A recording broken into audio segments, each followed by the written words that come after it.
But Trump, there's no doubt about it. Trump thinks tariffs are a tool. He's using these tariffs with fentanyl or other issues that he wants to weaken China. I mean, well, or maybe negotiate with China.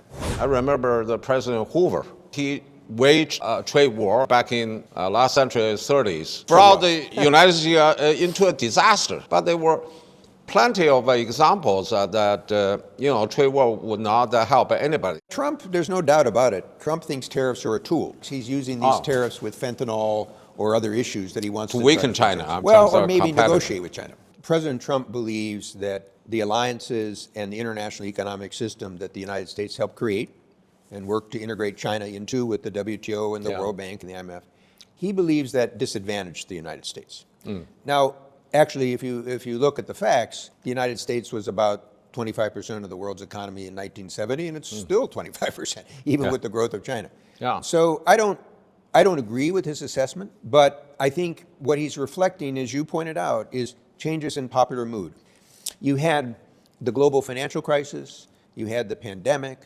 When China came into the world economy, it became the workplace of the world, so the U.S. was advantaged with low-priced goods, but it also created what some economists call a China shock, the effect of people loss of jobs. Then this is where the issue of China comes in. As China grows in the international economy, it becomes a larger force.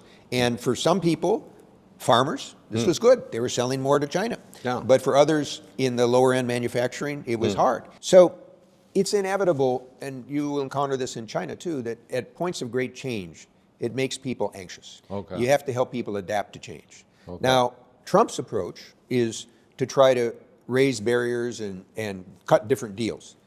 That wouldn't be my preference. My preference is to try to adapt the international system. There was a tariff act of 1930, the Smoot-Hawley tariff, that raised the average U.S. tariff to 59%.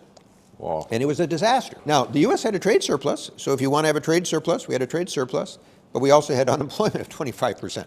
And it contributed to the collapse of the international system in the 30s, and whether it was Nazi Germany, Imperial Japan, and the breakdown of the international security order. If we all try to close down at once, then you go back to the 30s. That's not good for anybody.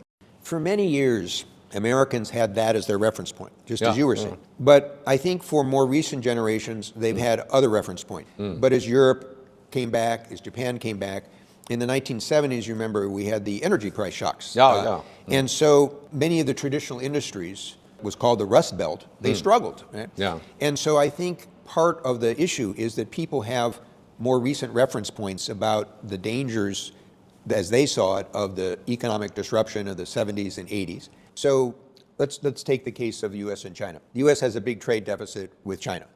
But bilateral trade deficits can be very misleading because the U.S. has a trade surplus with Australia, Australia has a trade surplus with China, China has a surplus with the United States. But Trump, there's no doubt about it, Trump thinks tariffs are a tool. He's using these tariffs with fentanyl or other issues that he wants to weaken China. I mean, well, or maybe negotiate with China.